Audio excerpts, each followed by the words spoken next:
Assalamualaikum warahmatullahi wabarakatuh. Para pemirsa, hari berganti hari kita lihat itu rumah tahfiz yang dibangga-banggakan oleh Yusuf Mansur sekarang ini menghadapi kondisi yang sangat sulit. Bahkan bisa kita lihat Yusuf Mansur sebenarnya sekarang ini hanya melihat momen yang tepat untuk mengubur rumah tahfiz. Sebagaimana usahanya yang real sebelumnya adalah pay trend. Dengan segala aksinya seolah-olah itu usaha kuat dan hebat. Yusuf Mansur mencoba membual, kalau bahasa orang Malaysia, berbual. Dia sebut bahwa pihak Dubai sudah menawar 4 triliun rupiah. Sementara harganya, kata Yusuf Mansur, adalah 10 triliun. Tapi kemudian Yusuf Mansur melihat semua aset dari Paytrend itu dijual. Termasuk bola lampu yang ada di gedung-gedung itu pun dijual. Sehingga ketika KPK menginspeksi, sudah nggak ada apa-apanya. Maka ketika keluar surat pencabutan izin operasional dari KPK, dari OJK, maka Yusuf Mansur mengatakan aneh legowo. Karena memang menunggu dimatikan gitu. Kalau dimatikan kan enak, tidak ada lagi tuntutan dari masyarakat terhadap uang-uang mereka, walaupun jumlah uangnya sangat banyak. Nah, rumah tahfiz juga akan dijalankan oleh Yusuf Mansur seperti itu. Dia menunggu nanti momen yang tepat, tapi sebelum itu segala sesuatu yang berhubungan rumah tahfiz ini itu ajalnya sudah datang pelan-pelan. Misalnya santri sudah nggak menarik, nggak ada santrinya. Hanya beberapa orang kalau sebuah rumah tahfiz itu rugi itu. Guru-gurunya dirumahkan. Ada yang bercerita tuh dia sudah nggak dibayar gitu. Disuruh pulang ke rumahnya. Terakhir di Jawa sana juga banyak rumah tahfiz ini sudah tutup. Tutup sudah gitu. Kenapa? Nggak ada murid. Kenapa nggak ada murid? Karena orang merasakan tidak sesuai apa yang dijanjikan dulu dengan fakta yang ada. Gitu. Dia bilang ini rumah tahfiz ini akan menghasilkan para hufaz gitu kan. Itu 30 juz. Ternyata kata guru-gurunya 1 juz saja berat. Nah, maka tidak menarik daripada wali santri untuk memasukkan anaknya belajar di Mahat Tahfiz yang terafiliasi dengan Yusuf Mansur. Nah, di sekitar Jogja itu udah pada koid, belum tikar gitu. Tapi belum mendapat publish secara resmi dari Yusuf Mansur. Nah, sekarang rumah tahfiz induknya sekarang ini juga sudah loyo. Dia udah berat gitu. Lalu timbul pertanyaan, mau nggak Yusuf Mansur membayar misalnya listrik, gaji guru dari uang dari warung steak and shake-nya gitu. Oh, nggak mau.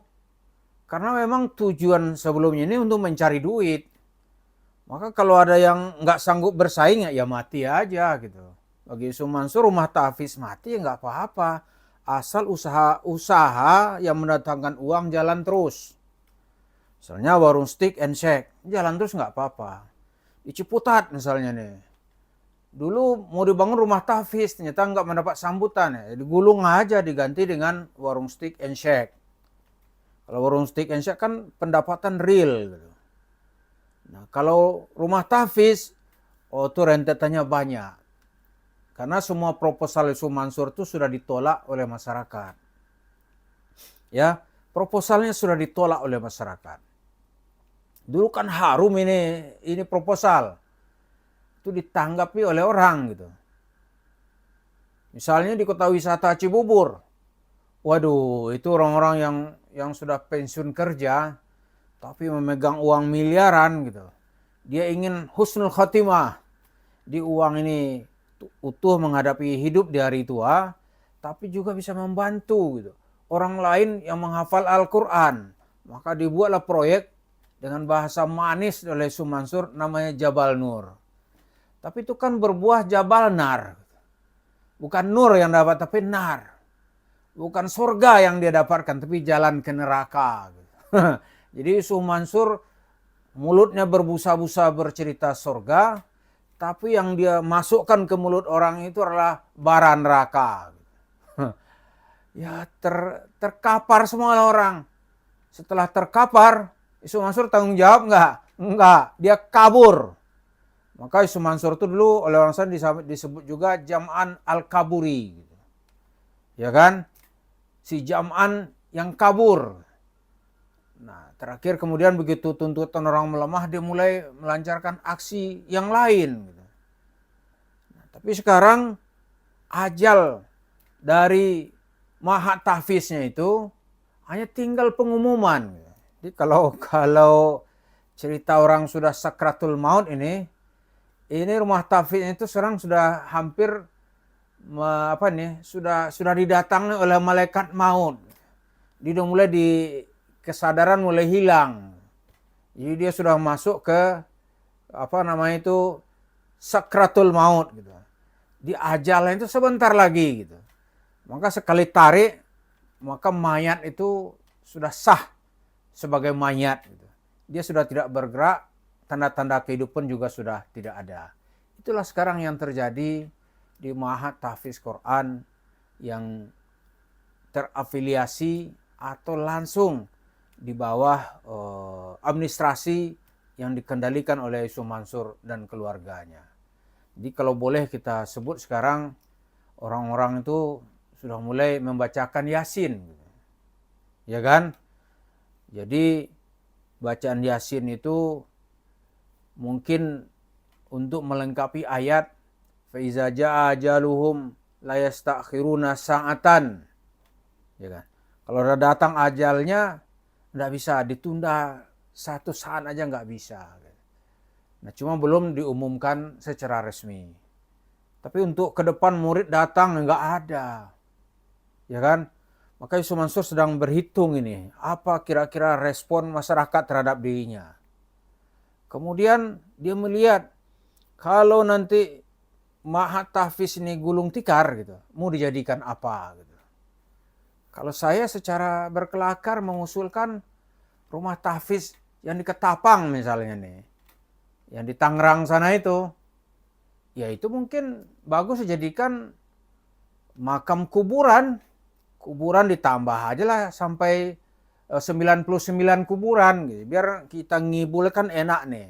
Ini 99 kuburan sesuai dengan asma Allah. Di sini berkubur para aulia Allah, kan gitu kan? Wali-wali Allah. Kan enak itu menjualnya tuh. Jadi dibikinlah nanti petilasan gitu. Kan orang kalau kuburan tuh belum cukup, kan masyarakat itu ya ada orang menyebut dirinya wali, ada yang menyebut dirinya para karamat, ada yang menyebut dia kuncen gitu kan, kuncen kuburan itu tambah-tambah aja kuburan gitu. Seperti dilakukan oleh pihak sebelah yang orang mulai ribut. Dia bilang Pangeran Diponegoro itu, itu bagian dari kelompoknya gitu. Tahu-tahu dibantah oleh keluarganya Pangeran Diponegoro. Ada lagi yang bilang itu keluarga dari Kesunanan Yogyakarta misalnya. Wah itu bagian dari kami, dibangunkan kuburan gitu. Nah Yusuf Mansur sekarang seperti itu. Tadinya kuburan satu, Syekh Jabir. Nah, sekarang didampingi, ada katanya ini ibu saya ini, Umi Uum. Satu tambah lagi, ini Bapak tiri saya ini, yang juga sebagai seorang wali. Itu tambah lagi, orang yang biasa saja, nggak dikenal di dunia, tapi dikenal di langit. Namanya Herman Salim. Nanti tambah lagi. Kalau saya ngusulin sih tambah aja yang lain gitu. Kan nanti terjadi itu ziarah katanya kan. Ramai ke situ gitu. Nah disitulah jualan atau cerita-ceritanya kan enak untuk ngarangnya gitu. Nah kita di sini nanti akan membantah dengan sekuat tenaga kita. Pokoknya setiap kalimat yang diceritakan oleh Yusuf Mansur yang tidak sesuai dengan Al-Quran, hadis, atau dalil-dalil yang bisa diterima gitu. Oh kita akan membantah. Cobalah kita bikinlah 99 kuburan misalnya nih. Ada larangan nggak? Ya kalau minat kuburan, kalau keluarganya nggak melarang ya nggak ada larangan, karena komplek Darul Quran itu kan punya pribadi Yusuf Mansur, itu siapa yang larang? Nggak ada larangan. Pindahin aja gitu. Engkong siapa ya kan suka-suka itu. Ya kan? Misalnya kuburan Westerling mau pindah ke situ kan juga boleh. Atau kalau belum ada kuburan di situ bikin ya petilasan Westerling. Dia sudah tobat sebelum ajal gitu. Kan bisa juga. Kali aja turis-turis Belanda datang ke situ gitu. Ya kan? Karena putaran ini nih, begitu Mahat Hafiz nggak menarik lagi gitu. Yusuf Mansur sudah menyiapkan strategi berikutnya, yaitu kuburan. Ya, kuburiun kalau orang bilang nih. Dia nih minal kuburin, tapi kubur liahsul fulus, ya kan? Untuk mendatangkan uang. Maka kalau rumah tahfiz sudah tidak berdaya lagi, ya dia akan wassalam, gitu, akan dimatikan. Ya kematian ya mungkin diganti dengan kuburan. Nah dengan kuburan ini nanti profitnya lebih jelas di mata Yusuf Mansur. Nah persoalan sekarang masyarakat masih mau nggak diajari dengan cerita-cerita yang tidak berdasar. Cerita-cerita yang tidak sesuai dengan nalar. Cerita agama yang nggak ada dalil dari Al-Quran dan hadis Nabi maupun contoh daripada imam-imam mazhab kita gitu. Kalau masih mau, maka pengikutnya masih banyak. Kalau masih ada yang mau, maka pasarnya masih ada. Tapi kalau orang udah mulai dia melek gitu, makin pintar dia beragama, maka tawaran Yusuf Mansur nggak akan disambut. Mudah-mudahan masyarakat kita doakan terus ilmu agamanya bertambah, kesadaran agamanya makin tinggi, dan dia membela apa yang dia yakini itu dengan sepenuh hati. Dan tidak boleh lagi dikelabui atau dalam bahasa kasar ditipu-tipu oleh Yusuf Mansur dengan cerita-cerita yang tidak masuk akal. Mari kita ikuti terus. Semoga Mahat Tahfiz Quran ini kita tunggu apa pengumuman dari Yusuf Mansur. Demikian, terima kasih. Assalamualaikum warahmatullahi wabarakatuh.